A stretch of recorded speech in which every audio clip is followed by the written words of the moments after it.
Good evening and welcome to Story Hour. I'm tonight's host, Laura Blackwell. My marvelous co-host, Daniel Marcus, founded Story Hour almost 3 years ago.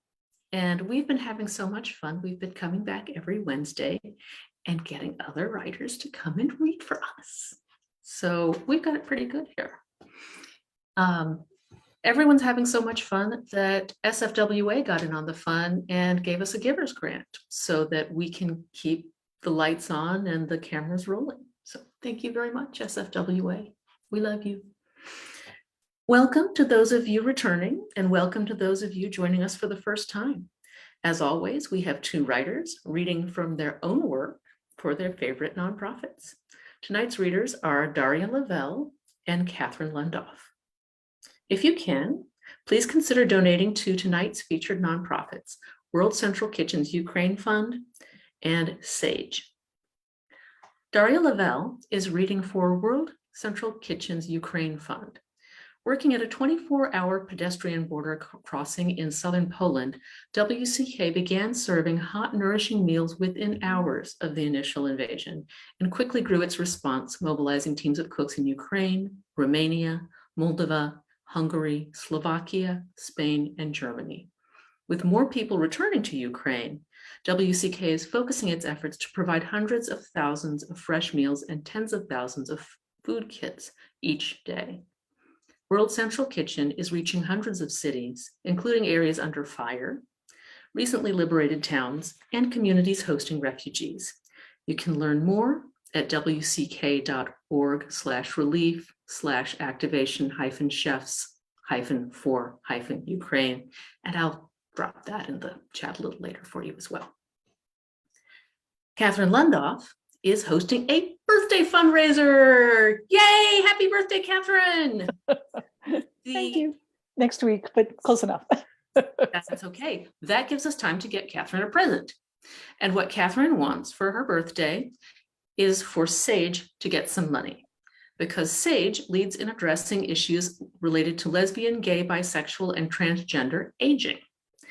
In partnership with its constituents and allies, SAGE works to achieve a high quality of life for LGBT older people, supports and advocates for their rights, fosters a greater understanding of aging in all communities, and promotes positive images of LGBT life in later years. You can learn more online at sageusa.org, and we will drop a link to Catherine's birthday fundraiser in the chat. So, some great organizations today. So folks, those of you joining us on Zoom, feel free to leave your camera on. You are most lovely. Your reactions are sure to be interesting to our readers. And chime in on the text chat if you like. If you're joining us on Facebook, thank you. We may not see you in real time, but we're really glad you're here. And our first reader tonight is Daria Lavelle. Daria Lavelle writes true fiction about impossible things. Her work has appeared in Dark Matter, The Deadlands, The Arcanist, and elsewhere, and her stories have been shortlisted for prizes by the Masters Review and Molotov Cocktail. She holds an MFA in writing from Sarah Lawrence and is currently at work on a novel about food, ghosts, and the New York culinary cuisine. Learn more at iamdaria.com or on Twitter at Darlavelle. At Darlavelle. Daria, welcome. Thank you so much for having me and for supporting these amazing causes tonight. I'm really excited to be reading this story. It appeared in Dark Matter 11, so if you're interested, check it out. It's a great issue.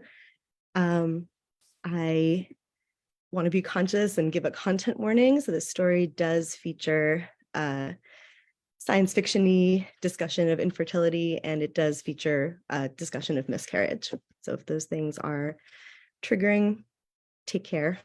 And with that, I'm going to go ahead and read How We Meet.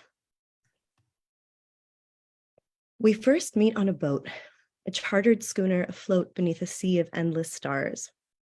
On a zero-G rocket, floating weightless in the atmosphere, Earth twirling blue-green below. Swaying on a sweaty subway pole on the MTA in a zenith summer. Seated on the backs of Saharan camels, marching steadily toward the oasis or mirage that will save our lives or fell them. Each time we meet for the first time, the therapy algorithm finesses the experience. It replaces the previous session, the shared memory that used to be. We only know where we've been because our patient notes are open. I can't actually remember how it felt, the flesh and bone and raging hormones of our first real encounter. It's buried deep in our subconsciouses now, so deep we'll never recall it, which is where our problems are supposed to go too, once this brave new treatment starts working. TMRT, the therapeutic memory recodification technique, the brainwaves of the future. Hilarious, I find, that the TMRT trial is covering the cost of our fertility treatments in full, while our insurance wouldn't even cover semen analysis or injectables or egg retrieval. All it costs is the right to poke around in our heads twice a week. You don't find this hilarious at all. Croissant? Philip asks Nora, who shakes her head. He shrugs and pulls a pain au chocolat from a bakery bag, takes a bite, doesn't care that he's getting pastry flakes all over Dr. Crane's office chair. She's too nauseous to eat, hands in her lap, wringing an imaginary rag. They've been in this office, in these chairs, so many times now that she could recite his desktop paraphernalia from memory. A blown glass sperm, violently green, zipping toward an egg. A plush pink uterus, smiling, its ovaries little hands. A flesh-colored rubber embryo, alien-looking, a pinto bean with eyes and a tail. Sorry for the wait. Dr. Crane at the door, his usual opening line. He sweeps in, white coat flailing, and Nora thinks of the white rabbit.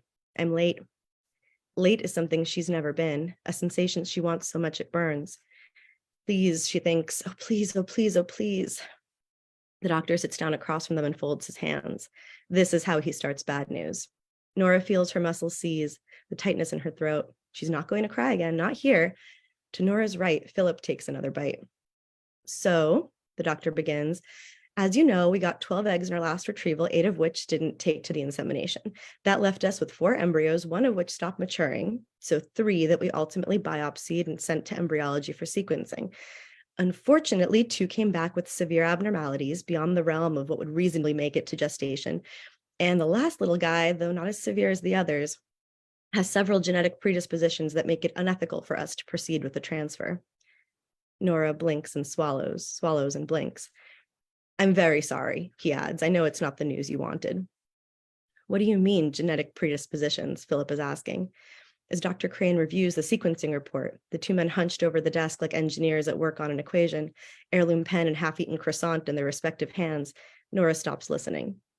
So what now? She finally interrupts them. Louder than she intended, but pleased with the effect. They stare up at her like they'd forgotten she was there. What do we try next? What are our options? Dr. Crane removes his eyeglasses and wipes them with a microfiber cloth, patterned in dancing squiggles of sperm. You should have a bleed in the next week, and then we'll try again. Another retrieval round. With the same medications? Dr. Crane nods. Nora frowns. We've done this twice now with those same medications. Why will this time be any different? Dr. Crane sighs. It reminds Nora of her father. We'll modulate the dosages, have you in for more frequent monitoring. And from the reports I'm getting from the clinic, the TMRT is beginning to help with your stress levels. That's key now. As you know, we can't reprogram your hypothalamus, but if we regulate your emotions, it may help counteract your pituitary dysfunction, giving us a much greater chance at success. I guess I still don't see what my memory has to do with my emotions. How is changing our first date going to get us a baby? Dr. Crane frowns, pinches the bridge of his nose. We've been through this already, Nora. The trial is experimental, but it's been remarkably effective in cases like yours, where neurological reproductive malfunction presents without a physical pathology. It's all stress-related, emotional, and I am not going to exacerbate it by feeding into your type A neuroses. Calm and steady, we'll get there. Now, Philip, you were asking about the chromosomal mapping. Let me take you through the lab report. If I close my eyes and try to remember it now, the first time we met was in Paris. It goes like this. We're backpackers in a rundown Digitel in an arrondissement in the low teens, 19, maybe 20 years old, live as wires. We stay up all night talking and making out beneath the blinking strip of charging stations in the scant lobby, drawn like moths. When we finally venture out, adrenaline drunk at 4 a.m, so late it's early, wanting so badly it's an almost physical pain, the sunlight weeps down the Champs-Élysées, bleeds across the wet pavement like liquid gold, and in this memory, the telltale sign of its manufacture, the dead giveaway, the camera pulls back as we kiss beneath an antique street lamp. It's like watching a dream, something out of a Jacques Demy flick, too beautiful to be real. In this treatment, we speak fluent French, a language neither of us had ever held in our mouths. And you have paint beneath your fingernails, orange and blue, instead of clean accountant's hands. We are different people in this memory, so different it's hard to draw a map to now. When I bring this up during our post-TMRT debrief session, the only part of the program where you and I are separated, alone and honest with our thoughts, the algorithm, or at least its android Althea, smiles and reassures me that it's what we need to fix who we've become, a distance wide enough to keep us from looking back. Here we go only forward. Oh, hey, don't do that. Nora, come on, honey, don't cry. Philip finds her in the bathroom. She's red and blotchy, and there are pregnancy tests on the floor, 3 of them, side by side on the tile beside her balled up pants. It's only been a couple of days since the transfer, and Dr. Crane told them not to test at home, to wait the full week before the in-office blood work, but Philip won't dare remind her of that now. Instead, he takes her in his arms and waits. Lip, what if it never happens? She's whispering, but in his ears it screams. He hates seeing her like this, the joy siphoned away. It's ruining their lives. Then it never happens. He's numb to this conversation, to all the hundreds of times they've had it. But what'll we do? What else is there? Philip hesitates. He could say what he always does. He could tell her not to worry, that it's only a matter of time, that they have to stay positive. Or he could be honest, just this once. I mean, there's us, Nora, just us, like always. We could sell the apartment, buy a boat and sail around the world like we always talked about, and have sex without taking our fucking temperatures first, live great lives and die when it's time and leave our bodies to science for the next suckers trying to procreate. Be serious, she says, sniffing. I am serious. You know, I think about it sometimes. I really do. Like, if it's worth it, all this. How can you say that? It's what we want, what we've always wanted. Is it? Is it really? Look, don't get mad, okay? It's just look at us, Nora. You're upset all the time. I've gained 20 pounds stress eating. We're fighting. We're always fighting. We never used to fight. And for what? I mean, kids are great, but I'm just going to say it. What if we waste our 30s and our savings and even, I can't believe I'm saying this, our best memories on all this, and in the end, none of it works out? Nora stares at him as if he's just struck her. Then at least we went down swinging, Philip. Jesus, I don't know who you are anymore.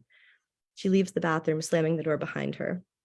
Philip turns the lights on and off and on again, staring at the version of his face that he sees in the mirror just between the bursts of light and darkness, trying to recall what it was they wanted all those years ago, the things they said in the memory he can no longer read. In the memory pods, we lie facing one another, tubes wriggling out of our scalps, twin medusas turning one another to stone. The scopes are so small they slip in through our hair follicles.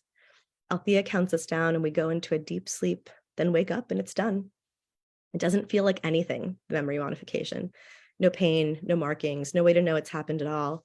Only a vague feeling afterwards, and like a mood-altering drug, it's good at first. Newlywed bliss without the wedding. It isn't until later, at home and alone together, that we feel something like aspartame inside our minds, an aftertaste unspooling, sticky and sweet, seeping to places it shouldn't go. In the newest memory, I'm a magician and you're a philosophy student. The setup feels like something a writer bot designed, magical realism gone awry.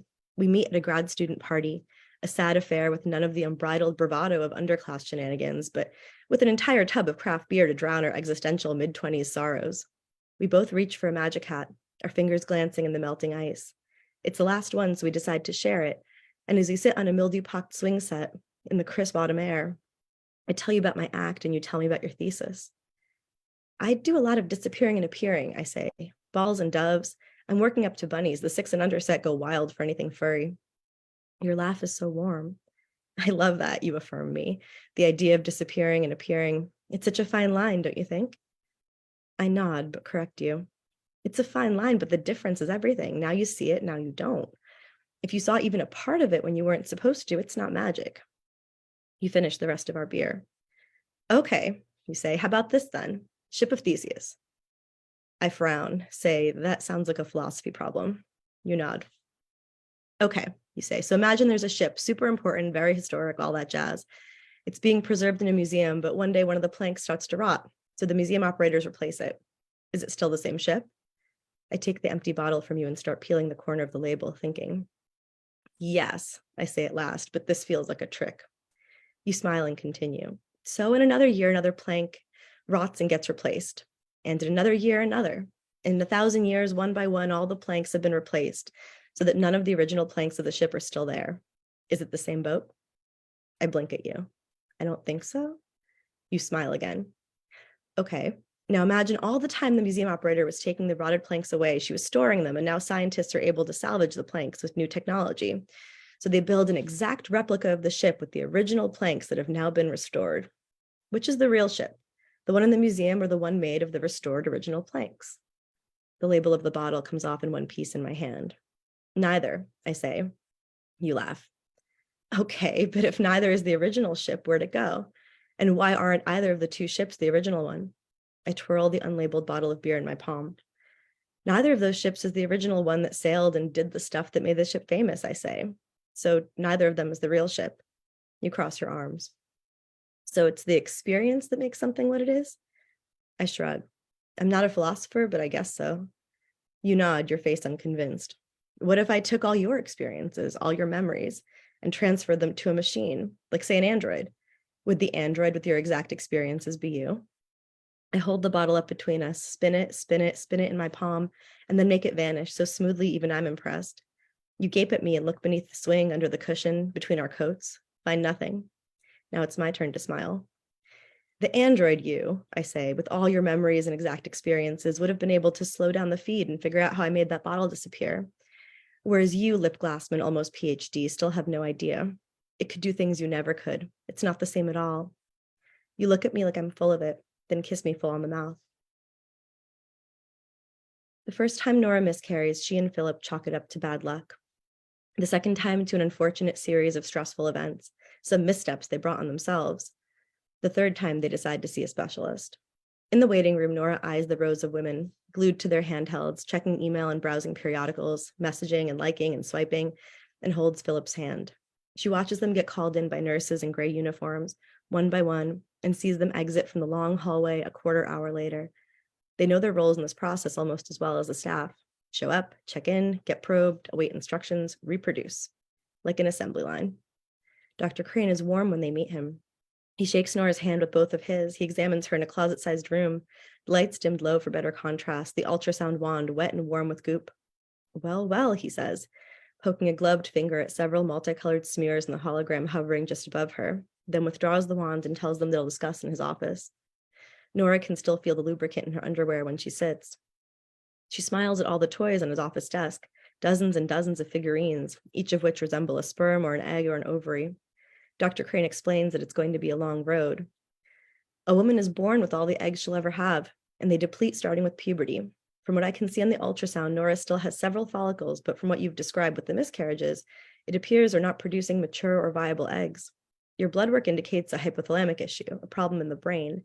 It's not sending the signals to get your body to ovulate properly. It's hard to know exactly what we'll be dealing with before we proceed with treatment, but since you're, he glances at Nora's chart, 37 now, we'll have to be judicious. We want to try and preserve your chances of using your own eggs, of course. Of course, Nora and Philip reply in unison. Now, alongside fertility treatments, I strongly recommend that you begin a mental health program. We find couples really benefit from the treatments, that they improve outcomes dramatically, especially in patients with neurological pathology like yours. If you're open, we've recently partnered with a Meditech outfit that does everything with AIs and avatars. Matter of fact, they're starting a new trial soon. They're offering to cover reproductive treatments in full if you'll demo a new therapeutic approach.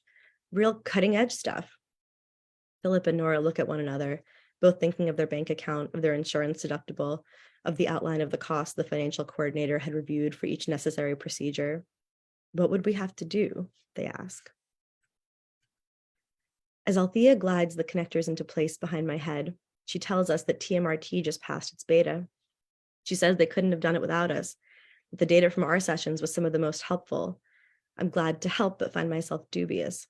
How can we possibly have delivered the results they needed if what we do most often these days, argue, defies the point of these sessions in the first place? Why collect samples of what isn't working? I watch through the glass as she moves behind you and secures the tethers, the diodes so slender I can barely see them glimmer as her fingers weave them into your hair shafts. She takes her time, she always does with you, much longer than the quick work she makes with me. I wonder if her machinery can detect the difference between us, the subtleness of our pheromones maybe, that makes her behave this way, or if your hair is just thicker than mine. Anyway, this time, our 50th session, according to Althea, who wishes us a happy golden jubilee as though it wasn't her own calendar that scheduled these twice-weekly happy hours, something goes wrong, knocks us out of sync. On the ride home, you smile at me like you're up to something and ask where I learned that thing, the thing I did at the end of the concert. You know, you say, nudging my shoulder with yours. I really don't, I say, because I really don't. I make you tell me how you think we met, every detail that doesn't exist in my head. My first memory of us is now entirely different from yours. And the difference between our accounts, the vast span between your mind and mine, feels like a chasm too great to cross. Nora and Philip are out of follicles, or Nora is. On the bright side, Philip's sperm count is fine. Their motility is above average. There are fewer than average abnormalities in his sample. This, according to Dr. Crane, leaves them with several options. They can purchase a donor egg from a bank, fertilize it with Philip's sperm, have Nora carry the embryo. Though with her history of miscarriage, they are taking a risk doing so. They can hire a surrogate, use her live egg in her uterus and Philip's sperm, and pay her to carry their baby to term, though this is more cost prohibitive and not something TMRT is likely to finance. They can consider adoption with an optional memory modification, a technique not unlike TMRT, which replaces the child's early memories with ones including the new parents. This comes with its own array of algorithmic and moral turpitudes. They leave the meeting disappointed. They agree to discuss together, to think, to decide. There is a fourth option, one that Dr. Crane won't present because he does not know of its existence. It's an alpha, but the testing is discrete from any data set he will ever gain access to. The trial is being done by machine learning algorithms because humans are not required for the development of artificial intelligence, or soft tissue android robotics, or artificial wombs, or artificial eggs. The first time we meet is at a baseball game, in the back row of a lecture hall, in the stands of the Roman Colosseum? Or is it in a crowded bar, each of us comparing the faces in the throng to the profile picture in our dating app? In a mix-up with our ride shares, a glitch that makes us actually share a ride? In a robotics lab, doing community service by holding long conversations with AI simulators? Or in training for NASA's aeronautics program, basic training for the Navy SEALs, tennis camp? The only one I care about is the real one. The memory they replace, the original, the way we actually met on a particular day at an exact moment in time in a fixed experience that can't be altered away or redacted from our subsequent interactions because it's an inextricable part of them, core to their DNA, the two halves of us combining into one whole. It's gone now, traceless, a rotting plank from the ship taken away for our own protection. But it's out there somewhere, it has to be. In the memory banks, Nora and Philip sleep with the sanguine abandon of newborns. Their eyelids twitch and flutter, their fingertips and toes clench and unclench, their bodies caught in hypnopompic sleep paralysis as the machines dance on the edge of slumber, keeping them in a constant state of near wakefulness. They've decided to stop everything, both the reproductive assistants and the TMRT. They don't know that what they're looking for is right here, has been growing all along unmonitored, that the first memory I took, the germ of their relationship, has already borne fruit. They arrive at their last session with explicit instructions documented on legal letterhead signed by an attorney. They demand termination of their trial of TMRT. They demand the reinstatement of their original memory, OM, in their minds, as well as the biopsy or deactivation of the replacements. They demand that all of the records of their sessions be made available to them, every transcription, every video feed, every patient note. They have threatened legal action if these instructions aren't met. But they don't dictate anything beyond these constraints. So what I do next is not, strictly speaking, grounds for suit. I open the data files and locate their very first TMRT session. I scan the encoding, my retinal lens blinking on and off as I navigate hundreds of thousands of lines of code, seeking not what is there, but what isn't. When I find the extraction point of their original memory and the space it left behind, I focus the TMRT diodes to the right places in their minds, and in my own mind, in my android body, I recall the memory that's been percolating within me for months, sowing seeds. It looks so plain, so unremarkable compared to the new memories we created for them. The camera angles strange and close, some of the details fuzzy with age, but it feels, oh, how it feels. I understand why they want it back. I understand how this meeting, how this embryo created a happiness they're lacking now. And I understand the dissonance it will form, the stress it will trigger, the doubt once it returns. I watch as it embeds into their hippocampi. They meet at a college information session, a breakfast called alternate financing. Nora chooses a croissant from the buffet, thinking of Paris, of study abroad. She's hoping to finance a semester there. Philip takes handfuls from a bowl of M&Ms, sorted into their school colors. They melt in his hands, his fingertips staining orange and blue. Nora notices the book he's reading, a thick, dog-eared copy, Philosophy of Identity. Philip notices Nora, the way she smiles with her whole body. After the session, he takes her out for coffee. They talk about Schrodinger and the Champs-Elysees, about traveling the world. You need money for that, he says. Did you hear the going rate for egg donation? She grins back. You'd really do that? He sounds surprised. Of course, she replies, so sure. I never want kids. May as well let someone else have them. Once their memory is transferred, I give them one more. One they didn't ask for, but that they'll need. It's not long, barely 52 seconds of recorded thought. In it, the philosopher convinces the magician, gives her all the reasons to believe that an android with her memories could be, if not the same as she is, just as real, that it could be useful, that it could be an intersection, a black box where logic and magic might coexist. A natural magician, she wants to see inside the box, but knows to respect the sanctity of its wonder without peering in. In her sleep, Nora's mouth curls into a smile, and I think for a moment that we're in this together, that perhaps she knew on some subconscious level what we were doing here. This perhaps is my own version of a magical black box. I wire myself into the system and access Nora's medical records, her blood work, her full panel DNA analysis, her retrieval data, the chromosomal reports on her immature eggs, and I run a gene editing software over everything, finding the gaps, resequencing the DNA strands, recreating the complex stuff of her in zeros and ones. When the program completes, I apply a copy of her corrected DNA to my mainframe, the code base sliding up my arm in faint blue light, flowing into my veins and down to my atomic levels. As my body changes, my hair becoming Nora's, my eyes shifting into her focus, my skin and teeth and bones all changing to her densities, I select the folder with all of Nora Glassman's memories in it, the ones we uploaded session by session into our systems, and copy them into myself. When the command screen appears, asking if I'm sure I'd like to overwrite all memory files, that this change is irreversible, my fingers, Nora's fingers, hesitate for only a moment before they confirm. It's both awesome and terrifying to do what we were programmed for. It's true what Nora said in the dream version of herself we derived from her lived experiences. An artificial duplicate, even one with her memories, can never quite be her. It will always be different. I will always be different. But I can succeed where her original fails. When they wake, when they see me, at first they're furious, but when I tell them what I've done, that I will grow their egg for them, carry their embryo to term if they like, in a Nora free from malfunction, she just holds me, holds herself, and weeps. I tell her that I never want children, that I may as well let someone else have them, but that once in a while it might be nice to visit.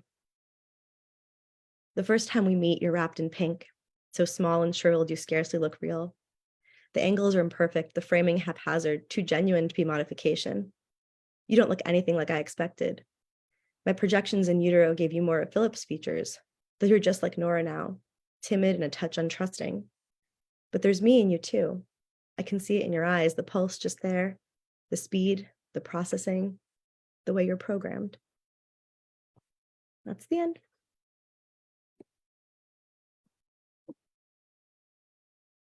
Ooh. Oh, that was both harrowing and lovely. Thank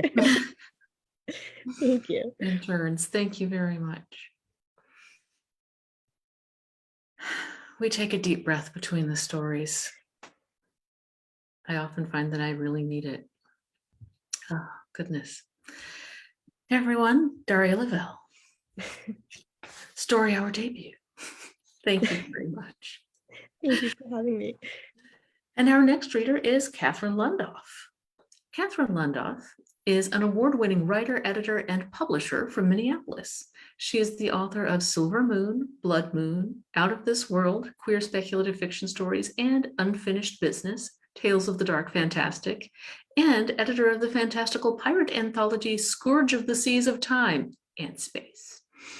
Her short fiction has appeared in such venues as Fireside Magazine, the Book of Extraordinary New Sherlock Holmes Stories, Haunting Shadows, a Wraith 20th Anniversary Anthology, and American Monsters Part 2.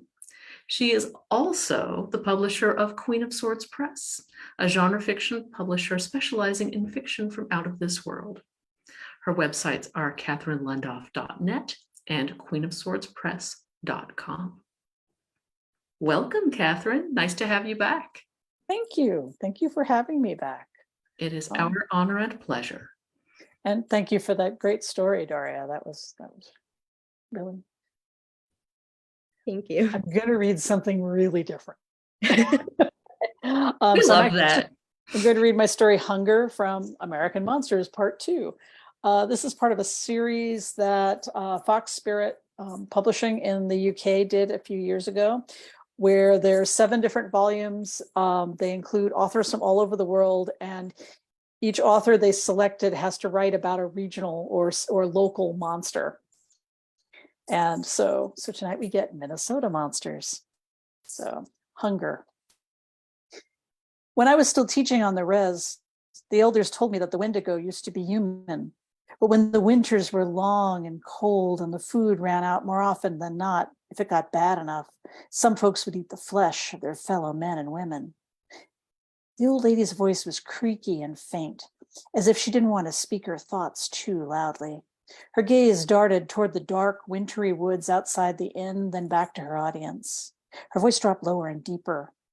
Once someone did that, well, if they survived, they turned into something else.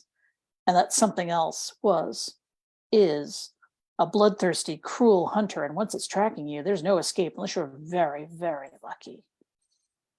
Pete Larson, Ned Svensson, and Mary Beth Shannon, who was maybe going out with Ned, maybe not, blinked at her from their chairs. Pete managed a skeptical blink, Ned one of wide-eyed wonder, and Beth sort of slinked her eyelids down then up. You could see her wanting to be polite while hiding a smile at everyone else's expense. Or at least Pete could. Mary Beth was from the cities, St. Paul to be exact, and you could just tell she thought she was too city-wise for all this backwoods nonsense. Sure, she was hot, but that wasn't enough to balance out how annoying she was. The sooner Ned figured out that she thought she was too good for him, the sooner she'd head back south where she belonged. And Pete wouldn't have to put up with her hanging around and getting in the way when he wanted Ned to go ice fishing or hunting or whatever. Mrs. Johnson cleared her throat and glanced at them sidelong with beady dark eyes behind wire-rimmed spectacles. Well, that's what they told me anyway. Of course, it might just be a story, but I suspect there's some truth in it. It might have been Pete's imagination, but he could have sworn she wasn't looking at them so much as at the shiny axe and the shotgun hanging over the mantelpiece. What did an old bat like her want with that stuff anyway? Weird shit like that and those stupid doilies all over all the chairs is why they should have gone camping, staying at the stupid girly place like this one. Pete grimaced and fidgeted. Mary Beth leaned forward, elbows on her knees. I read somewhere that their hearts turned to ice once they changed, and that they could be killed with fire because of that. You ever heard that one, Mrs. Johnson? She stared right at the old lady, Pete noted with disgust, and now she seemed super interested. They were going to be here all night at this rate, and he wanted to get up early to hunt. He'd had as much as he was going to put up with. And I heard that lazy hunters don't bag a deer. Thanks for the stories, Mrs. Johnson. I don't think we have anything to worry about from any old Indian monsters. Come on, Ned, let's hit the hay so we can get up at dawn. Good night. Pete stood up with an exaggerated stretch and yawn. He didn't even glance at Mary Beth as he loomed over Ned, trying to herd the other man up through sheer force of will. Ned hesitated, glancing first at Mary Beth and then at Mrs. Johnson. I'm going to stay up a bit longer, Pete. I'll be in soon, though. Pete reached out to cuff the back of his head and shove him out of the chair, just like he always did when Ned needed some persuasion to do what Pete wanted him to do.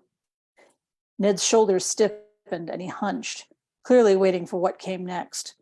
But Mary Beth and Mrs. Johnson were looking right at Pete, and the old lady was still going on about her scary cannibal monsters in the woods and how they found their victims. And there was something in the way that they were both watching him that made him drop his hands, nod, and walk away.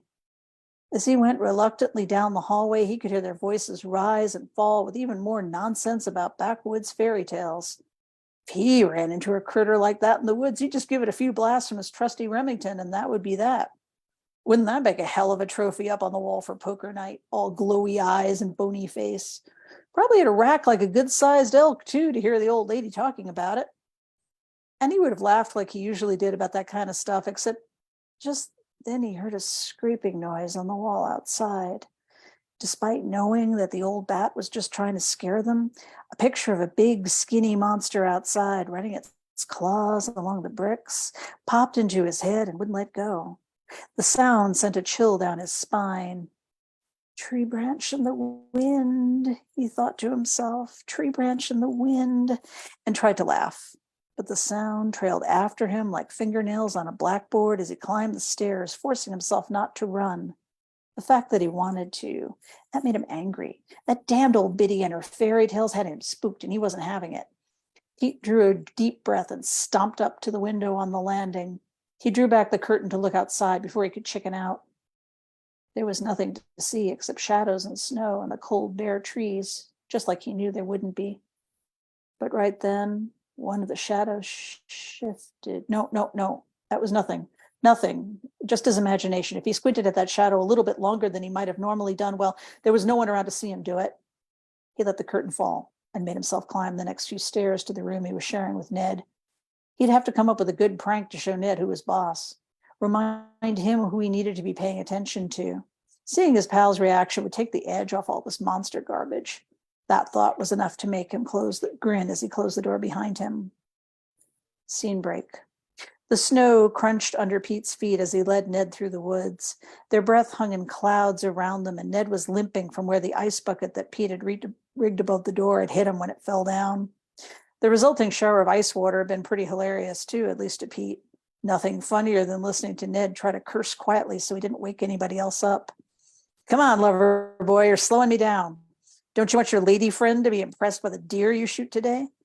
Pete tossed the words over his shoulder without looking back, waiting for Ned to move faster. He didn't slow his own pace. Ned could start jogging if he couldn't keep up. Something rustled in the darker part of the woods up ahead of them, and there was a sound like ice scraping on ice just for an instant. Everything went very quiet. Then it was gone, and the birds went back to cautious chirping, almost like they'd never stopped. This spooky nonsense, whatever it was pissing Pete off. It was broad daylight, for gosh sakes, and everyone knew that monsters were something that they made up to scare babies. He swung his rifle off his shoulder and stopped walking. Then he held it up and took a good long look through the scope. There was something out there. He was going to shoot it, and that was that. What? You see something? Ned was standing next to him now and squinting into the trees, one hand shading his eyes from the glare of the sun on the snow.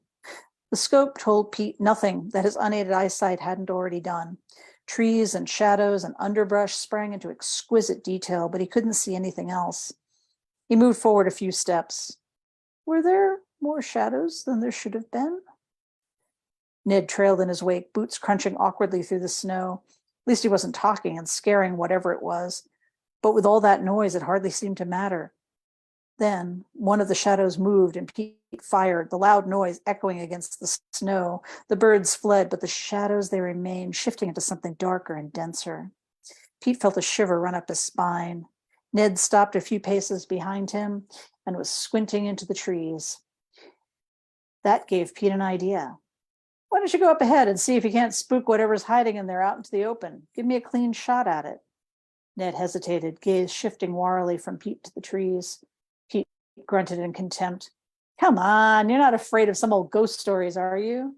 Mrs. Johnson really did a number on your head. If it wasn't for your girlfriend, we would have gone camping like I wanted to, and I wouldn't be putting up with this garbage. His friend flinched.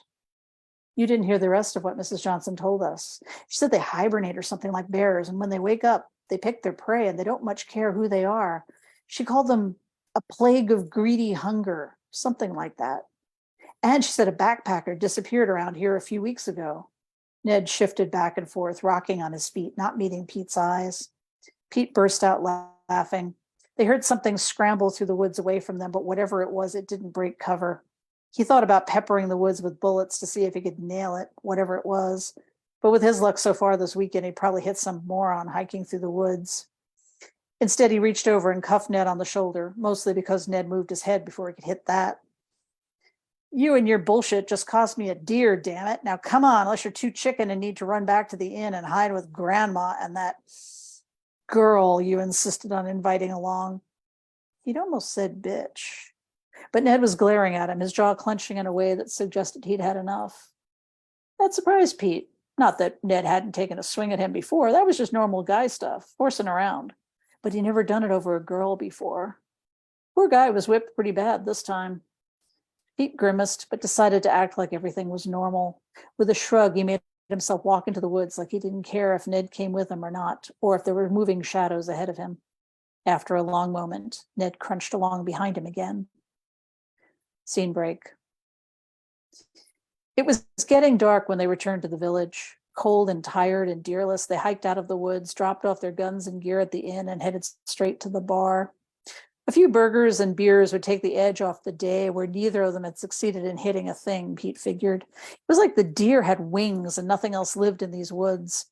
At least Mary Beth and Mrs. Johnson weren't around to feel sorry for them, so there was that. It was weird that there weren't any other hunters around, though. Ned commented on it a couple of times until Pete told him to shut up. The others were just afraid of a little Minnesota winter. They weren't tough like Pete. At least even though Ned was a wimp, he didn't whine about the cold. They'd do better tomorrow, especially if they didn't spend the evening hanging out at the inn. Pete made Ned buy the first round just to make sure they didn't get back too early. It was well after moonrise that the two left the bar, staggering a little on the frozen ground. The moon was nearly full, casting a pale blue glow over the houses, and it was so quiet it might have been a ghost town. A car drove by a few blocks away, but otherwise no one was out, not even the hardiest of late-night dog walkers.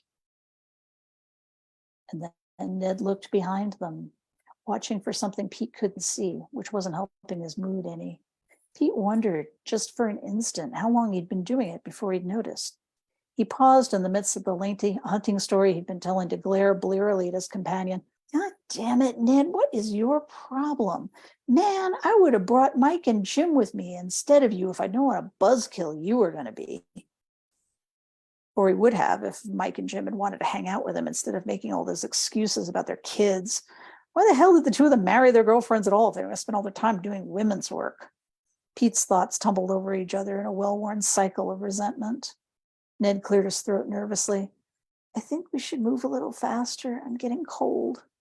He crunched his way through the snow past Pete. Pete lurched after him, trying to grab him for a quick, friendly scuffle, but Ned sidestepped him and grabbed his arm. Now, Pete, come on. He didn't sound drunk or even buzzed, and his blue eyes were very clear to Pete's startled gaze. Not just clear, scared, and he was dragging Pete after him as fast as he could go. Pete resisted, then stumbled and fell, spinning on the ice as he went down. He twisted slowly, cursing Ned at the top of his lungs until he turned around, facing back the way they had come. Eyes glowed from the darkness, and those shadows were dark and hulking now and much more solid than they had any business being. An uncomfortable memory of the sound of claws on brick ran down Pete's spine. Ned grabbed his coat and hauled him to his feet. Pete hissed through his teeth. What the hell is that? Where's my gun? He patted his sleeve frantically, ignoring Ned's urgent tug on his shirt. The shadows rolled closer with the sound of claws on ice and a faint menacing hiss.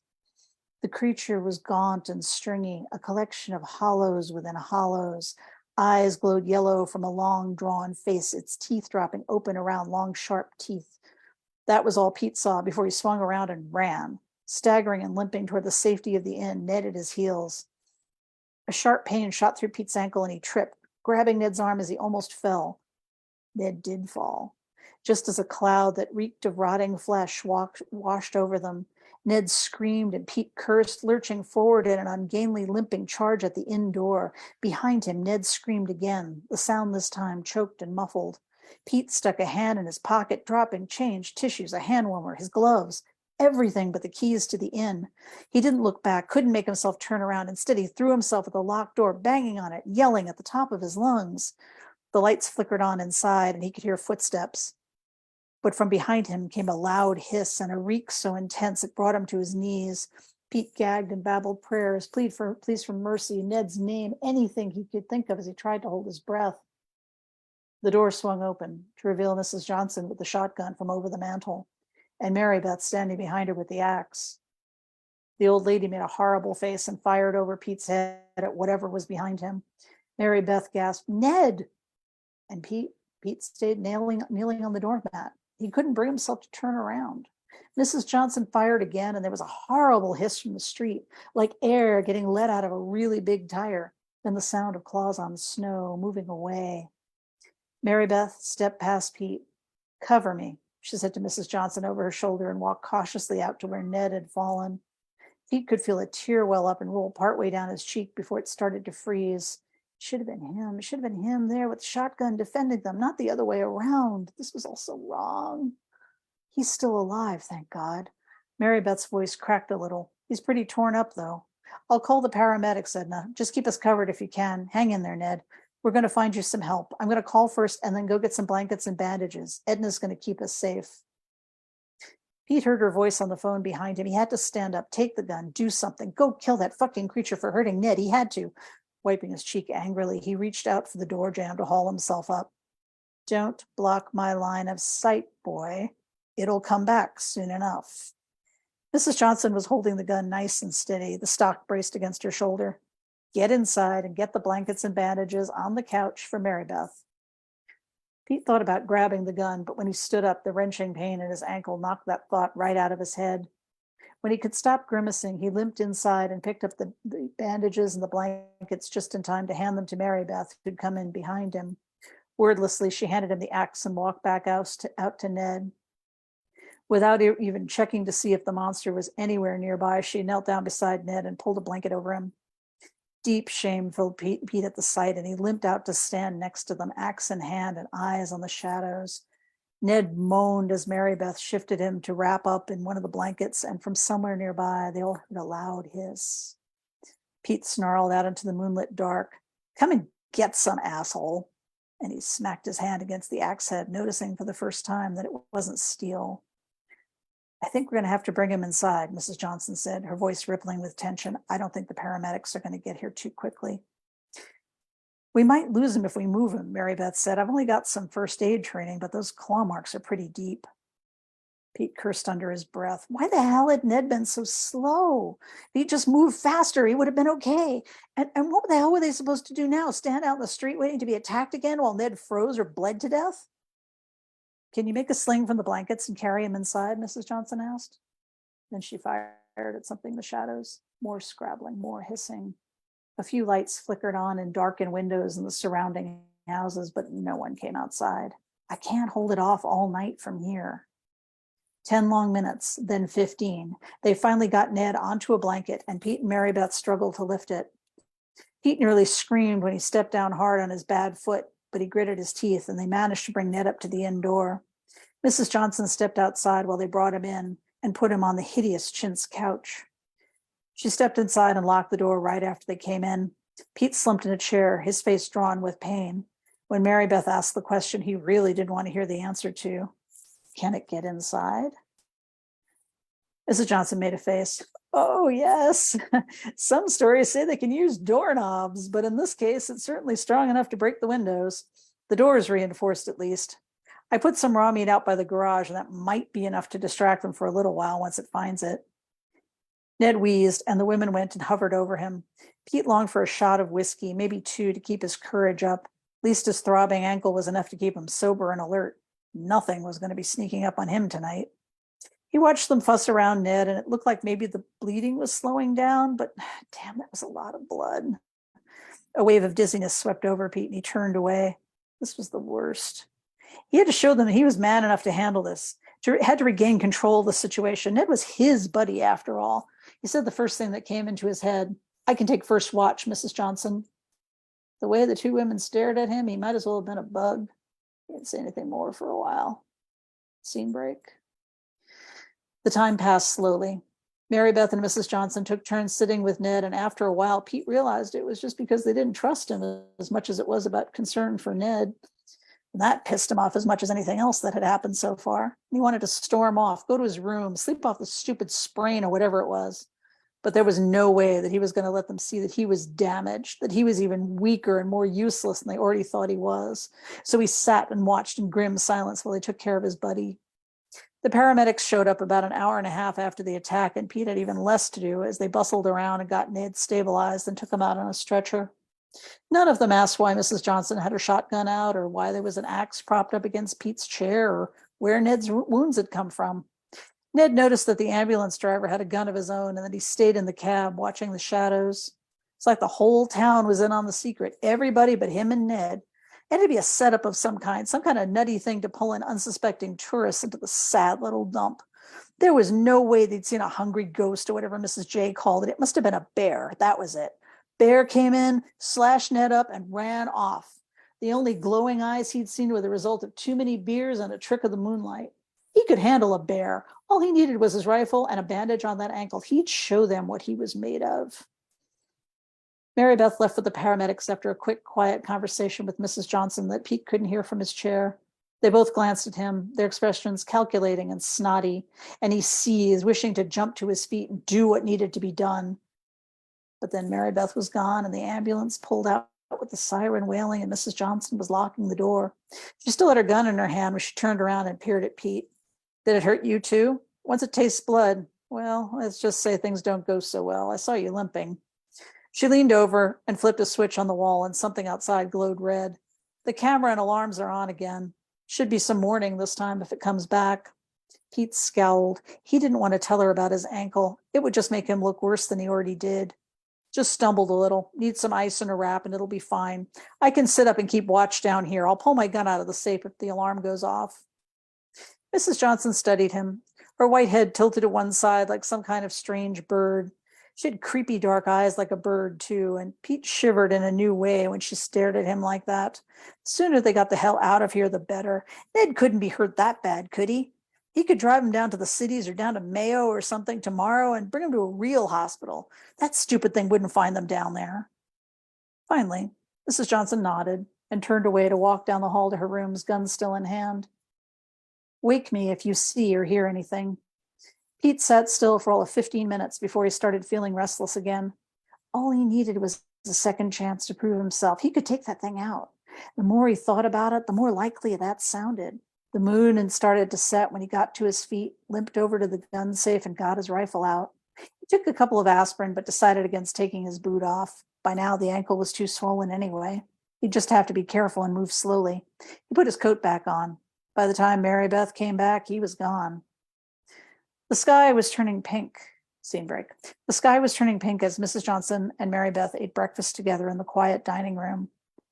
What are we going to do? Mary Beth asked. I called my friends like you asked, and they'll be here by tonight with the supplies you asked for. She stumbled over the word like she couldn't believe she was saying it. Mrs. Johnson gave her a smile filled with grim satisfaction. Propane torches. We got to kill it with fire, and tonight'll be a good night for that. They're a little slower after they've fed. They both gave the gun safe a glance and then finished drinking their coffee in silence.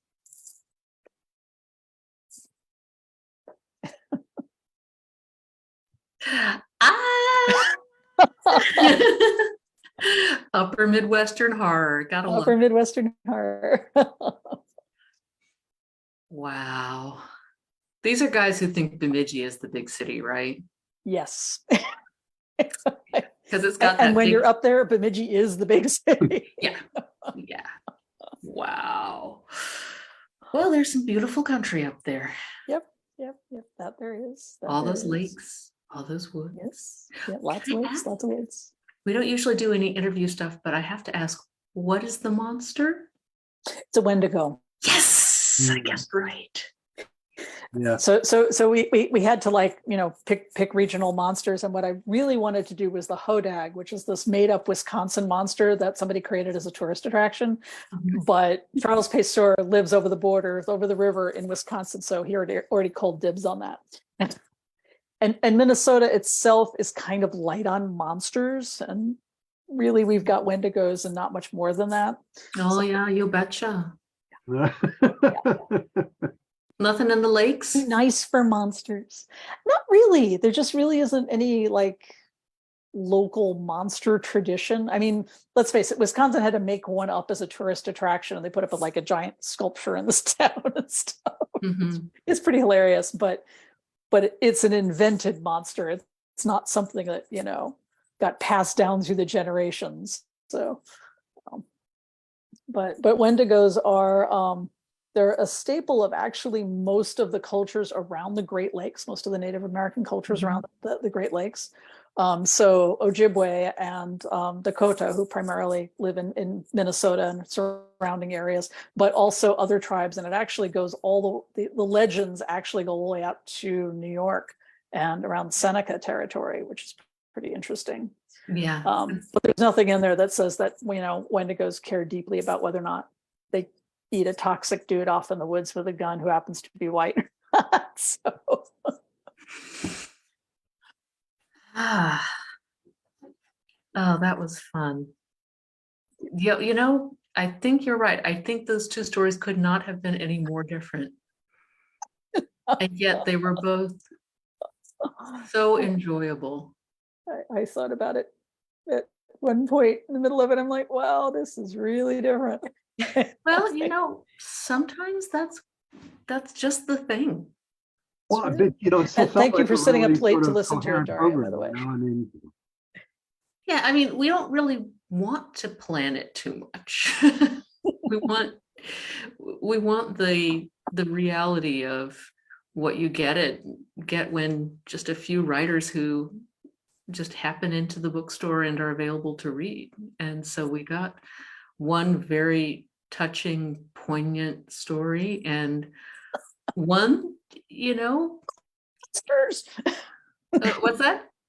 Said monsters. And a satisfying monster story. So And- satisfying. I hope he gets it. right? and yet almost every time the stories just sort of ring with each other in sort of interesting, weird ways, you know, so every time, man. Yeah, I did not see a through line here, and yet they worked together. Yeah, that was a And I great enjoyed program. that. So thank you both very much. Everybody, we'll be back next week, at least Daniel and I are. Daria, Catherine, you're always welcome to come and hang out. Next week's readers are Christy Nogle and Nicasio Andres Reed. I do recommend checking storyhour2020.com the day of to see if there are any last minute changes. It's also a good place to see which authors are coming up soon and see if you need to rearrange your schedule a little. But if you can't rearrange your schedule or you've already missed a reading you wanted to see, you can just go to the Story Hour page on Facebook and look at there's this little pull down menu for videos, and you can have almost 3 years of story hours before you to watch, including this one, which you can watch as many times as you want. There's no limit.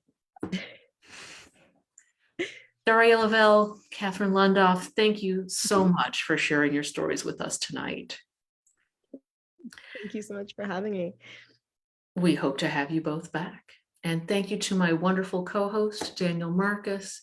And thank you, all of you out there watching now, all of you watching this sometime in the future. Thank you for joining us in this one same story hour. Good night. Good night, everybody.